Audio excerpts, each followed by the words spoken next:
안녕하세요. 미지과학입니다. 1월과 2월은 겨울이라서 눈이 오죠? 눈이 오는 날에는 어떤 생물이 갑자기 떠오르네요. 그것은 바로 신석기의 거대한 동물인 매머드인데요. 오늘은 매머드에 대한 최신 이야기가 있어 소개해드립니다. 1만 년 전 사라진 매머드 복원의 부자들은 왜 투자했을까? 현재는 멸종에 더는 볼 수 없는 초대형 포유동물인 매머드는 1만 년 전만 해도 시베리아와 북미 일대를 누비고 다녔다고 합니다. 고 생물학자들은 코끼리과에 속하는 매머드가 인간의 수렵, 기후변화 등의 복합적인 요인으로 사라진 것으로 추정하고 있다고 합니다. 하지만 지금도 애니메이션과 영화의 단골 캐릭터로 등장할 만큼 적지 않은 사람들의 마음속에 사랑을 받고 있는 사라진 거대 동물로 자리하고 있다고 합니다. 최근 미국 과학자들이 멸종한 매머드를 복원하는 프로젝트가 출범했다고 합니다.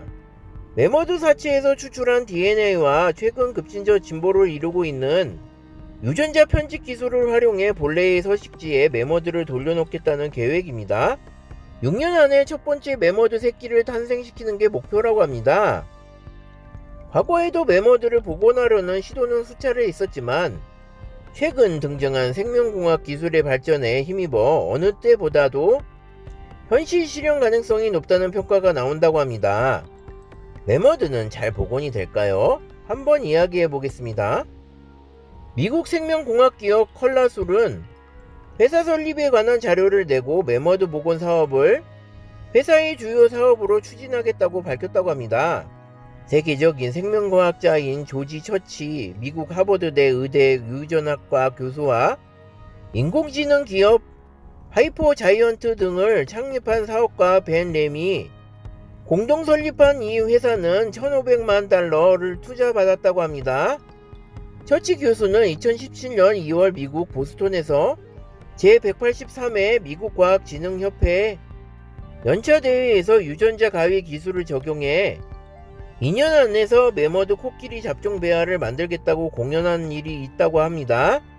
그러니까 정확히는 매머드 복원이 아니고 매머드 코끼리 혼혈이네요. 컬라슬은 복제형 돌리나 복제개를 만드는 체세포 핵 이식 방식으로 매머드 복원에 나선다고 합니다. 이를 위해 시베리아 툰드라에 묻혀있는 매머드 사체에서 DNA가 잘 보존된 세포를 분리한 뒤 핵을 떼어내고 매머드와 DNA 구성이 99.6%를 일치하는 아시아 코끼리 난자에 넣어 매머드의 수정란을 만든다고 합니다. 그런 다음 유전자 가위로 유전자를 조작한 양을 키우는 데 사용했던 인공자공에 수정란을 착상시켜 키운다는 계획입니다. 처치 교수는 코끼리 대리모를 쓰는 방식은 매머드를 복원하는 데 비효율적인 부분이 많다고 지적했다고 합니다. 실제로 대리모인 코끼리를 확보하는 것은 쉽지 않을 것으로 보인다고 합니다. 코끼리가 멸종위기종으로 분류된 데다 코끼리 생식에 관한 연구가 미미하기 때문에 코끼리를 기증받는 데 진통이 예상된다고 합니다. 컬라술은 매머드의 생존을 위해 최신 생명공학 기술인 유전자 가위 기술도 도입한다고 합니다. 아시아 코끼리가 취약한 헤르페스 바이러스의 저항성을 갖고 추위에 견디는 두꺼운 지방과 다리에는 수북한 털이 자라도록 유전자 교종을 시도한다는 계획입니다. 또 밀렵꾼의 표적이 되는 것을 막기 위해 유전자 편집을 통해 상아도 없애기로 했다고 합니다. 처치 교수는 이런 방식으로 태어난 매머드는 상아만 없을 뿐 덥수룩한 털과 10cm의 두꺼운 지방층 등 고대 매머드를 고스란히 닮아 있을 것이라고 말했다고 합니다. 그런데 매머드는 도대체 왜 부활시키려고 하나요?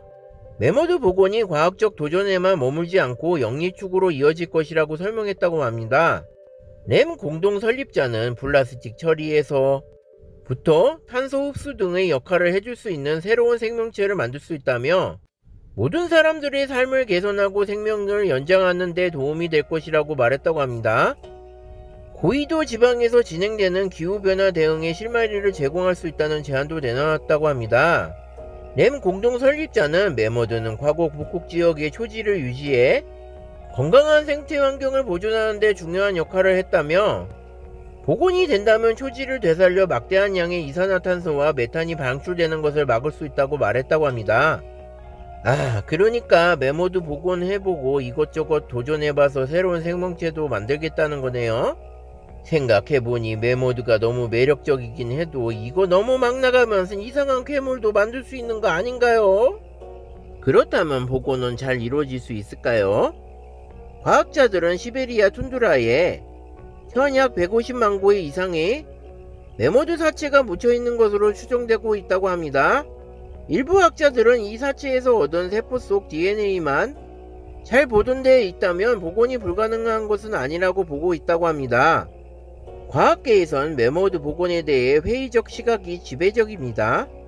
인공자궁에 100kg에 가까운 태아를 2년 가까이 유지해야 하는 등 기술적 난관이 존재하며 태어날 생명체가 메모드가 아닌 털과 지방이 많은 코끼리에 가까워 보인다는 지적입니다. 폴 네플로 미국 데이비드 캘리포니아대 세포생물학과 교수는 1만 년 동안 파괴되지 않은 세포를 추출하는 것 자체도 어렵고 세포 안의 DNA도 손상 없이 온전하기 힘들다며 5년에 한 개가 배출되며 이전에 성공한 적 없는 코끼리 난자를 채취하는 일이나 암컷을 대리모로 활용하는 것 역시 실현이 쉽지 않다고 말했다고 합니다. 아무튼 쉬운 게 어디 있을까요? 일단 해보는 거죠. 그런데 과학자들 제발 긍정적인 것에 쓰이시길 바랍니다. 저는 다음에도 더 좋은 과학 내용을 말씀해 드리겠습니다. 끝까지 시청해 주셔서 감사합니다. 좋아요와 구독을 꼭 눌러주세요.